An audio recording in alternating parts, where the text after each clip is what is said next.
Moin, liebe Lüt. Erkennt einer von euch den Wasserturm im Hintergrund? Ja, das ist der Wasserturm von den Warner Brothers Studios. Und das ist genau das, wo ich euch heute mit hinnehme.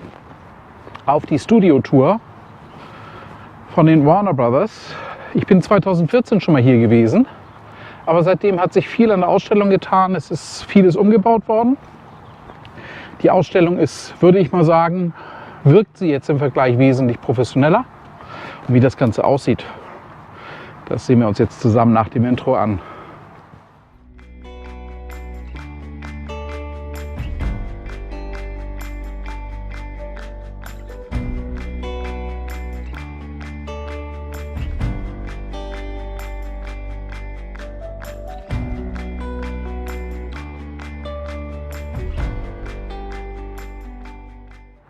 Wenn ihr hier am Gate 5 vorbeikommt, man kommt dann von dort von der Kreuzung einmal links und dann gleich da vorne wieder rechts.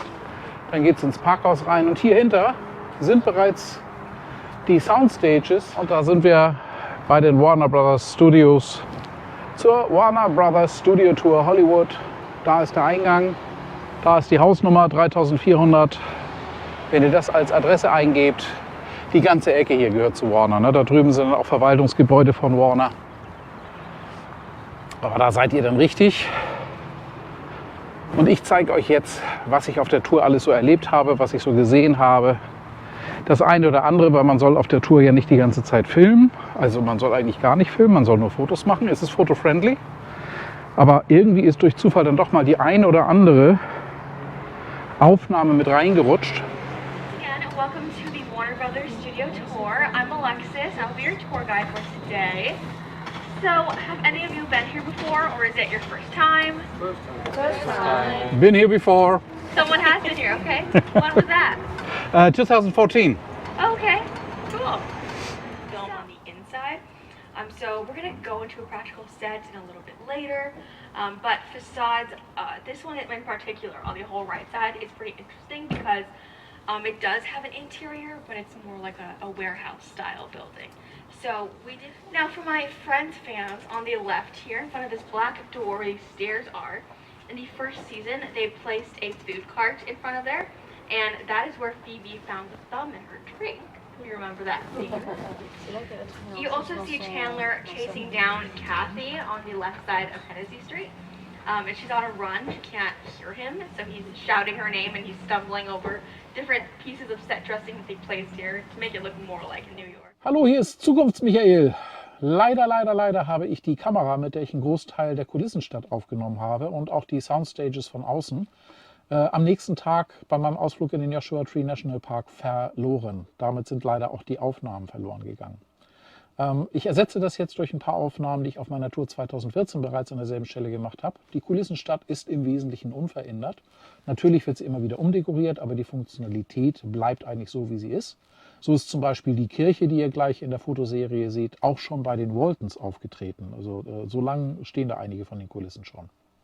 Auf den Soundstages können ohnehin keine Aufnahmen gemacht werden, da wird sehr streng drauf geachtet, denn dort wird ja zum Teil dann bereits aufgebaut für die nächste Aufzeichnung, sodass man da ja eventuell sonst schon etwas herausfinden könnte, was in der nächsten Folge passiert, wenn man so einen Setbesuch macht. Mein Tipp, geht auf einen Sonntag auf die Studiotour. Am Sonntag wird nicht gedreht. Und ihr habt eine sehr gute Chance, wenn ihr euren Wunsch äußert, die und die Serie, die aktuell auch noch bei Warner gerade aktuell produziert wird, dass ihr den Set gerne sehen würdet. Ihr habt eine gute Chance, dass das tatsächlich klappt und ihr tatsächlich genau auf die Soundstage geführt werdet, wo eure Serie, eure Lieblingsserie aufgezeichnet wird. Zurück zum Gegenwarts-Michael.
Zur Mitte der Tour, nachdem ihr von den Soundstages dann zurückgekommen seid, werdet ihr zum Central Perks gefahren auf dem Gelände. Das ist neu eingerichtet, also das war 2014 bei meinem letzten Besuch noch nicht so. Das ist ein Café, in dem ihr nochmal essen könnt. Das Ganze ist im Friends-Stil dann gehalten. Central Perks ist ja auch die Gaststätte, in der die Friends sich regelmäßig getroffen haben auf dem roten Sofa. Gleichzeitig ist es aber auch ein großer Ausstellungsbereich, wo also unheimlich viele Film- und TV-Serien-Requisiten dann ausgestellt sind und zum Teil sogar komplette Sets aufgebaut sind. Ein Großteil davon habe ich tatsächlich mit der anderen Kamera aufgenommen, die ich nämlich noch habe, sodass ihr also hier euch jetzt wirklich freuen könnt, dann auch tatsächlich echte Aufnahmen zu sehen. Ein, zwei Sachen fehlen mir aber leider dennoch, die waren dann halt leider auf der verloren gegangenen Kamera. Im Central Perks könnt ihr essen. Relativ teuer, aber für die Tour ist es okay. Ne? Also wenn man dann irgendwo Hunger, Durst hat, das ist dann schon in Ordnung da. Die Sitzbereiche sind dann auch in dem Dekor der Serie Friends dann gestaltet. Da kann man sich dann also auch mal in Rachels Küche setzen. Auch ganz nett gemacht. Also da gibt es viel zu entdecken. Daneben habt ihr aber eben dann auch die Ausstellung mit ganz viel Sets dann von den TV-Serien, Properties von den Movies, von den Filmen. Zum Beispiel ist Mars Attacks aktuell ausgestellt, dass man dort einiges aus dem Film Mars Attacks, finde ich durchaus, ist einer meiner Lieblingsfilme, könnt ihr dort einiges sehen. Und Gott sei Dank ist da auch viel von meinen Aufnahmen erhalten geblieben. Da habe ich zwar auch einiges verloren, dadurch, dass die Kamera verloren gegangen ist, aber die wichtigsten Sachen, wie zum Beispiel den Big Bang Theory Set, den habe ich zum Großteil auch mit der anderen Kamera zur Sicherheit aufgenommen. Gott sei Dank. Zurück zum Gegenwarts-Michael. Nicht fehlen auf der Tour darf natürlich Big Bang Theory. Hier sind wir an der Simples Description Whiteboard und diese Türen hier kommen euch vielleicht auch bekannt vor. Da vorne ist das gesamte Set. Und wie es im realen Leben auch war, die Treppe hat es nicht wirklich gegeben.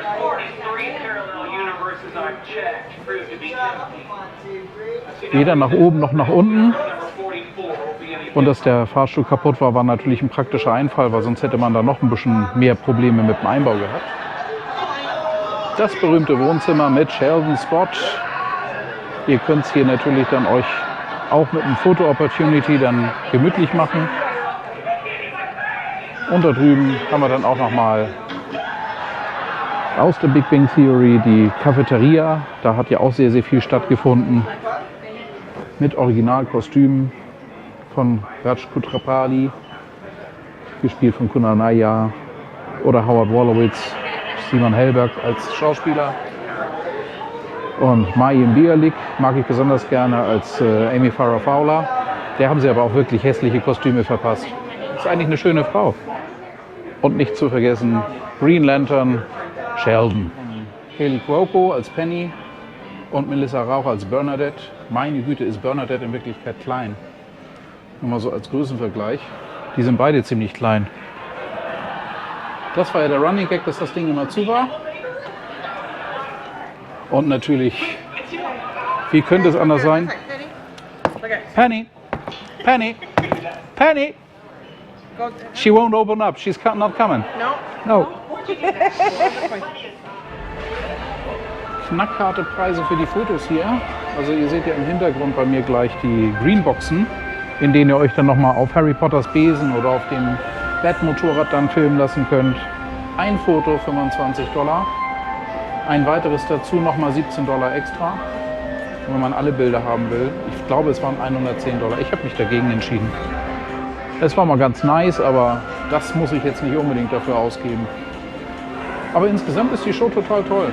Und ich glaube, mein Eintritt war jetzt irgendwas bei 68 Euro umgerechnet. Wir haben ja fast Dollarparität, also $68 roundabout. Ist schon okay. Das ist der Spaß auf alle Fälle wert. Im Central Perks könnt ihr dann auch essen. Preise sind relativ normal. Naja, was man so normal nennt. Also eine Mini-Pizza $12,75. Aber man kann eine Kleinigkeit zu essen bekommen. Ihr habt eine Express-Line oder eine Complete Menu-Line. Ne? Also heute ist es auf den Sonntag relativ überschaubar, muss ich sagen. Also auch hinten in den Sitzbereichen, das sehen wir gleich noch. Da ist so ein bisschen die Friends-Welt nachgebaut. Man hat nochmal das Sofa, dass man sich dort aufs Sofa nochmal für ein Foto setzen kann. Die Küche ist aufgebaut aus Monica und Rachels Apartment. Da könnt ihr also auch auf die Original-Küchenstühle sozusagen dem nachempfunden dann setzen. und im schönen Ambiente nochmal essen. Es gibt auch kalte Sandwiches, da seht ihr hier mal die Preise.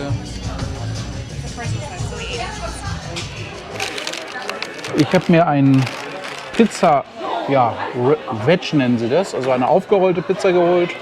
Meat Lover.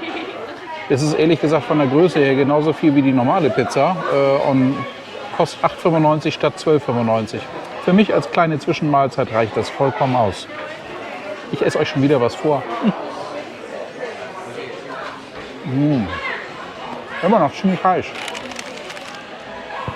Im Hintergrund könnt ihr hier sehen, ist hier so ein bisschen Friends Entertainment überall aufgebaut. Da hinten ist Rachel und Monikas Küche.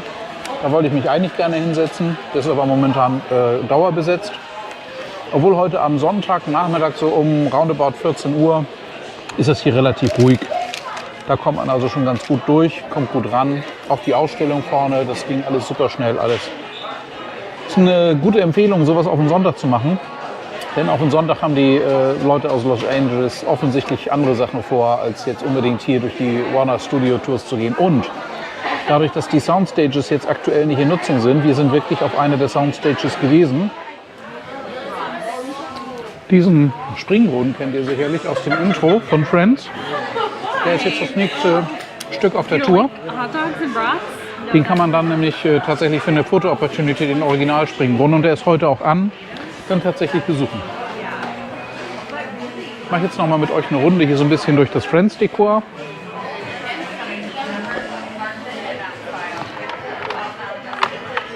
Hier kommen also tatsächlich die Originaltür. Ja gut, nachempfunden, ne? Ist nicht das echte. Hier haben wir die Küchenecke und es sind auch mal wieder Originalkostüme ausgestellt. Jennifer Aniston als Rachel Green, neben David Schwimmer als Ross Geller. Da hinten habt ihr Monica. Das ist hier also die Originalkostüme dann auch mit ausgestellt sind.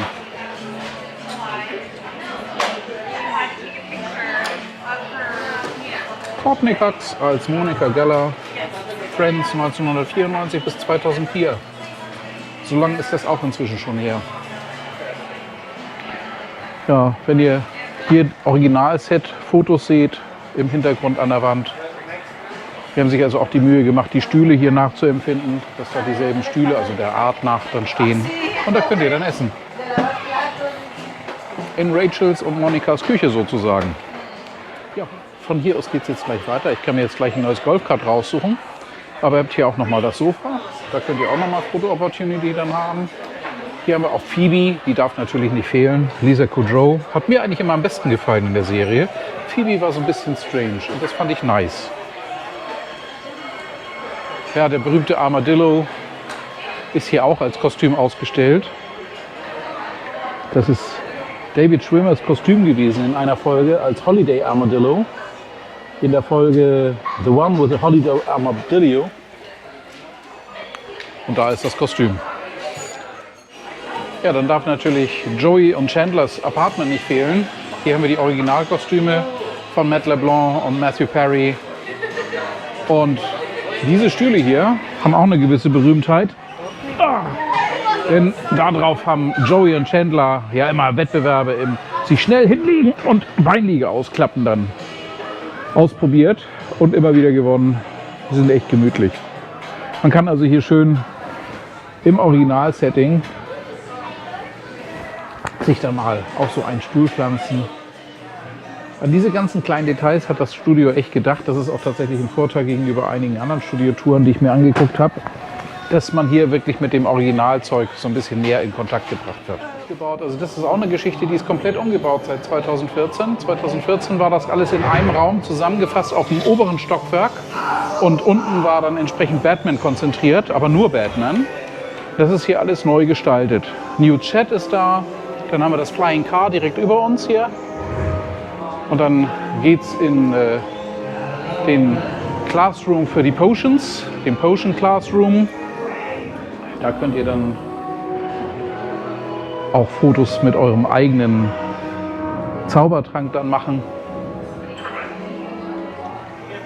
Sogar rauchen tun die Töpfe. I told Mike that I would. Das sieht doch cool aus. Thank you so much.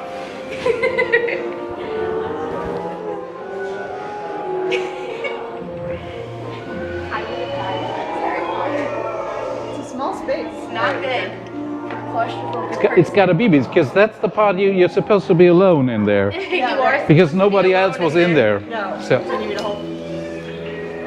So, und jetzt sind wir hier im Cupboard under the stairs. Oh, sogar ein Teddy hat er gehabt hier. Alles war da. Die Treppe, man hat auch immer gleich gewusst, wo man zu Hause ist, wenn dann die Treppenstufen über einen benutzt worden sind. Die diversen Preise, die es dann so im Filmbusiness gibt. Nicht zu vergessen natürlich der Oscar, Golden Globe, wie sie nicht alle heißen. Humphrey Bogarts Anzug, ob das wirklich der echte ist. Und Michelles Honeybee Uniform aus Full House. Die kleine Michelle. Full House, Fuller House, das sieht mir nach Emergency Room aus. Die ganzen County General Hospital, da sind sie alle dabei. Hospital ID Cards von ER 94 bis 2009. Und hier ist das sagenumwobene Roommate Agreement between the roommates Sheldon Cooper und Leonard Hofstadter aus dem Big Bang Theory. Hier ist es nochmal ausgestellt. Ebenso wie Lego-Figuren aus Lego the Movie. Ah, I could take a picture with an Oscar. Of course I do. So, in diesen Teil der Ausstellung solltet ihr auch erst gehen, wenn ihr dann durch seid, weil das hier ist Lockout. Wenn ihr hier durch seid, dann kommt ihr auch nicht mehr zurück. Dann ist nur noch Store, dann könnt ihr hier noch ein bisschen Merchandise machen. Berühmter James Dean-Film Rebel Without a Cause, auch hier gedreht. Da werden wir wohl auch noch Drehorte tatsächlich auf meiner Tour durch Kalifornien sehen. Ihr könnt euch also auch ein T-Shirt hier selber designen. Ich wähle jetzt mal einfach mal ein Adult T aus. Das finde ich ja noch mit 32, ist zwar teuer. Ihr müsst natürlich wissen, dass die Größen in den USA sehr, sehr groß ausfallen. Also XL ist eher von der Größe her, was unserem XXL entspricht. Dann könnt ihr hier die Farbe dann aussuchen. Also weiß würde ich ja nie empfehlen. Schwarz könnte ganz nett aussehen. Jetzt können wir uns hier Artwork aussuchen. Jo, The Lost Boys. Das macht sich gut auf Schwarz. Add to Back. Das war mein Design von eben. Das kann ich dann auch rausschmeißen. Und dann sind wir bei 32,95 $. Mehrwertsteuer not included. Die kommt immer noch oben drauf. Von jeder Serie. Wie hier bei Gilmore Girls. Aus Luke's Café könnt ihr euch hier dann Dragonfly Inn, könnt ihr euch dann entsprechende Andenken dann mitnehmen von eurer Lieblingsserie. Natürlich alles relativ teuer. Hier haben wir dann die Friends-Ecke, How you doing? Irgendjemand hat meine Designidee geklaut. Mein T-Shirt ist doch hier tatsächlich auf der Klamotte drauf. Welche Größe ist es denn? Das ist ein M. Wenn ich mir das M angucke, das wäre bei uns ein L, mindestens. So, wenn ihr wissen wollt, was $250 kostet, ne? Eine Warner Brothers Studios College Jacke. Mitchell BNC Kamera. Extra angepasst, damit diese Kamera, die aus dem Jahre 1932 stammt, möglichst leise ist während der Aufnahmen. Dass man das Mechanische der Kamera nicht hört auf der Aufnahme. Bugs Bunny Ohren. Die finde ich nochmal wieder lustig. Kostet $13. Die würde ich kaufen, wenn sie mir stehen würden. Ja gut, und so einen Oscar kann ich mir natürlich auch leisten, ne? Was kostet der? Alter. Das ist wirklich nur ein Stück Plastik, ne? $30. Jo, für die Harry Potter Kenner unter euch. Birdie Bots Every Flavor Beans. Es sind auch die schrecklichen Geschmäcker wie Klo oder Pups dabei. Man weiß halt nur nicht, welche denn tatsächlich so schmecken. Stickers, Stickers, Stickers, Stickers, Stickers. Gryffindor. 2,95 Apple Pop. Wonder Woman. Ihr könnt natürlich auch euch eine Hogwarts Zaubererrobe für $100 kaufen. Hermines Ballkleid gibt es ebenfalls in der Kindergröße für $99. Wenn es wirklich eine erwachsene Frau sein soll, dann für $375. Und die Quidditch-Kostüme sind hier auch ausgestellt. Künstlich gealtert. Achtet mal auf die Schuhe. Keep calm and kneel. Das heißt so viel wie Knie nieder, du Wicht. Finde ich ja tatsächlich mal ganz witzig. Scheint irgendwie ein Restposten zu sein. Kostet nämlich nur $18,95. Das ist ja vielleicht sogar mal was ich mir noch kaufe. Welche Größe ist es? 2XL. Ja, scheint sogar mit den Größen noch so einigermaßen hinzukommen. Das habe ich schon anders erlebt. Da habe ich mir ein 2XL gekauft und das war viel zu groß. Also 2 Nummern zu groß. Ich konnte natürlich jetzt im Bereich der Immigration nicht filmen. Das ist verboten. Das steht auch extra überall da und wird auch permanent angesagt. Das möchte ich euch auch nahelegen, euch daran zu halten. Der Immigration Process ist dieses Mal wieder etwas anders gelaufen, als ich das beim letzten Mal hatte. Beim letzten Mal bin ich über Miami eingereist. Das war 2019. Als ich beim letzten Mal über Miami eingereist bin, 2019, war das alles im Self-Service. Da konnte man dann entsprechend als ESTA-Inhaber dann an eine Station rangehen, hatte ein Touchpanel und hat dann über einfache Ja-Nein-Fragen das Einscannen seines maschinenlesbaren Ausweises sich dann selber eingecheckt, hat dann nachher einen Report bekommen. Mit diesem Report ist man nur noch ganz kurz zum Immigration Officer, der dann nur noch 1, 2 Fragen gestellt hat. Dieses Mal hier in Los Angeles lief das etwas anders ab. Erstmal waren wieder recht kurze Schlangen eigentlich, die dann aber doch ziemlich lange gedauert haben. Also ich habe bestimmt eine Stunde in der Schlange gestanden und es war eigentlich nicht mal viel los. Es waren also nicht so viele Immigration Officers am Samstag in Dienst. Und als ich dann tatsächlich beim Immigration Officer angekommen bin, hat die werte Dame dann meinen maschinenlesbaren Pass dann auch eingelesen, hat ein Foto von mir gemacht. Ich bin ja nun schon in die USA eingereist, das heißt, die haben meine Daten bereits schon grundsätzlich, denn normalerweise werden dann auch noch Fingerabdrücke genommen. Die wurden bei mir dieses Mal gar nicht mehr genommen, weil sie schon haben. Und dann hat sie mit mir allerdings eine Befragung durchgeführt und die hat tatsächlich ein bisschen länger gedauert. Und da dürft ihr euch jetzt bitte nicht vorstellen, das ist einfach nur netter Smalltalk, die findet einen so nett, die möchte sich mit einem unterhalten. Nein, der Immigration Officer checkt ab, ob ihr jetzt eventuell unter anderen Gründen einreist. Und das tun sie also bei jedem Touristen, also auch bei jemandem, der aus Deutschland kommt. Die Fragestellungen waren schon subtil, aber es ging immer so ein bisschen auch darum, könnte es sein, dass ich zum Zwecke der Arbeit gerade in die USA eingereist bin, was ich mit einem ESTA-Visa natürlich nicht darf. Also sie hat mich dann befragt, ob meine Hotels schon gebucht sind. Ja, sind sie. Wann denn mein Rückflug geht. Die Antworten hatte ich alle gleich parat. Konnte ihr dann auch erzählen, was ich so grob geplant habe. Und dann hat sie dann auch so nach allerdings erst so 7, 8 Fragen, die sie mit mir geführt hat, dann auch sich damit zufrieden gegeben und gesagt, ist alles gut, Sie können rein in die USA. Ansonsten aber alles wieder sehr freundlich, hat alles gut geklappt. Kofferausgabe war auch wieder super, hat auch schnell funktioniert, das war kein Thema. Ja, und dann ging es um den Mietwagen. Ich habe bei Enterprise einen Mietwagen gebucht. Ich war dieses Mal in der Lage, einen ACRIS-Code, ACRISS, das ist die Abkürzung dafür. Das ist quasi die Kategorie, in die die Mietwagenfirmen ihre Fahrzeuge eingruppieren. Und bisher habe ich meistens so etwas wie FK, also FCAR dann bekommen. Die Buchstaben stehen alle für etwas. F zum Beispiel in dem Fall für Full Size, das A steht für Automatic, das R steht für viertürig, ne, von Four Door. Deswegen kommt das R da drin vor und ein FK ist normales Full-Size Standardauto. So könnte zum Beispiel ein Chevrolet Malibu sein oder ein ähnliches Fahrzeug. Sind durchaus vernünftige Autos, keine Frage. Aber eigentlich hat mir immer schon vorgeschwebt, wenn ich in den USA bin, ich möchte mal eines dieser neuen Muscle Cars fahren. Also sowas wie ein Camaro, wie ein Mustang, wie ein Dodge Charger. Dieses Mal über LAX eingereist. Das ist der Flughafencode für Los Angeles. Dort, wenn ihr aus dem Gebäude herauskommt, gibt es eigentlich an jedem Terminal, müsst ihr ein kleines bisschen gucken, eine Aufpick-Station, die ist blau gekennzeichnet für den Transfer zu den Mietwagenfirmen, weil direkt vorne in den Terminalen ist kein Vertreter von den einzelnen Mietwagenfirmen da. Man muss also erstmal in einen der Busse, das machen also alle großen Anbieter, dass sie dann an diesen Aufnahmestationen, an den Pickup-Stations dann ihre Klienten einsammeln und kostenlos dann zur Mietwagenstation rüberfahren. Und das war für mich dann auch mal wieder etwas anderes, als ich es gewohnt bin. Denn im Bereich Los Angeles wird groß umgebaut. Hat mir der Agent, bei dem ich dann noch gewartet habe, bis ich mein Fahrzeug wirklich aussuchen konnte, dann verraten, dass dort also schon seit ein paar Jahren jetzt abgerissen und neu aufgebaut wird. Es soll eine neue Zentralarea geben. Die gibt es aber aktuell noch nicht, sodass das alles momentan so ein bisschen, ja, eine Interimslösung ist. Und das merkt man auch. Also ich bin jetzt bei National Alamo und wie heißt der dritte?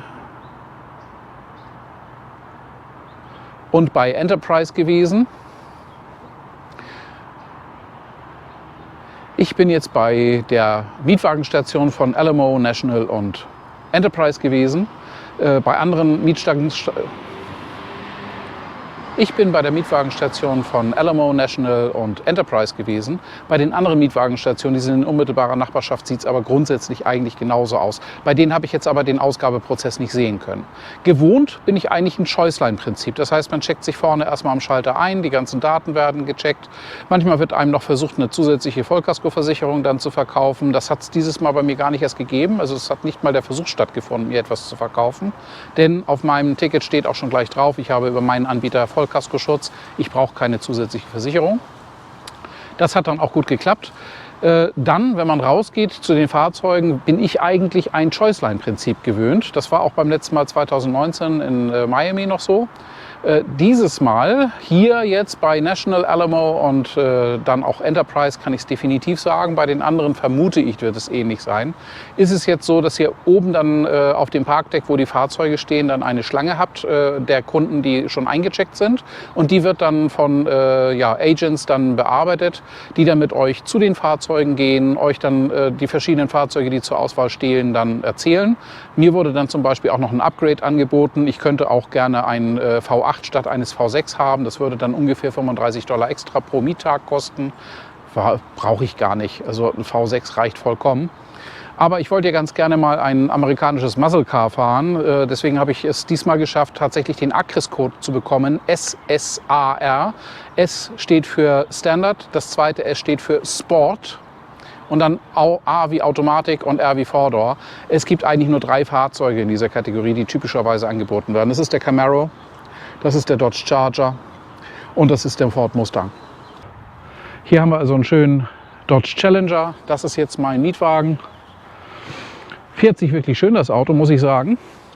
Ist ein bisschen Muscle Car angehaucht. Ne? Also Reminiszenzen an den früheren Challenger sind da eindeutig zu sehen. Und es ist auch tatsächlich ein recht komfortables Auto. Auch die Heckpartie kann da durchaus beeindrucken bei dem Dodge. Der hat jetzt auch nur noch so ein Fernbedienungsteil da dran. Eine Besonderheit ist, wenn ich jetzt die Kofferraumklappe aufmache, muss ich zweimal drücken. Dann geht die Kofferraumklappe auf. Und die Lichtleiste hier hinten, die ist natürlich auch besonders. Ich glaube, die geht an, wenn ich ihn... Ja, da geht sie an, wenn ich das Auto öffne. Schöne Details wie hier die Tankklappe, die so ein bisschen an die 70er Jahre erinnert. Und jetzt geht es für mich aber schon aus dem Großraum Los Angeles raus. Ich mag Großstädte nicht ganz so sehr. Also ich mag mehr lieber Natur und solche Geschichten mir dann angucken. Und so fahre ich jetzt rüber nach Palm Springs, weil Palm Springs unmittelbar vor den Toren des Joshua Tree National Parks ist. Und das ist mein nächstes Ziel für morgen. Da möchte ich morgen mich dann umschauen. Wenn euch dieses Video gefallen hat, lasst mir gerne ein Like da, lasst mir auch gerne ein Abo da. Wer nicht abonnieren will, ist nicht so schlimm. Aber ihr verpasst keins meiner Videos mehr und ich freue mich über jedes eurer Abos. Bis zum nächsten Mal. Euer Michael.